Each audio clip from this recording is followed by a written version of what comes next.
Now, apart from my trusty foam, as you can see is well worn for needle felting.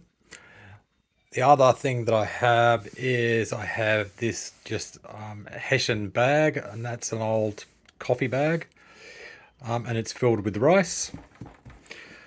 And I like to use that as an alternative, but what I tend to use this for is with my multi-tool.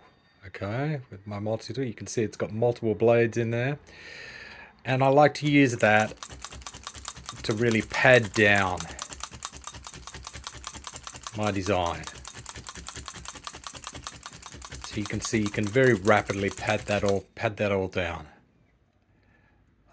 Another trick I use is when I finish a section on a much larger piece, I like to put it under the steam iron, and that does the equivalent of wet felting. Okay, so and then you don't get because otherwise I find that I get gaps. Like if I do this part here first, and then do this part, then there's a gap here.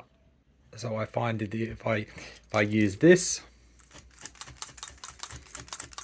then they will tend to felt together. And then if I use my steam iron and flatten it all down, that will have the same effect as wet felting.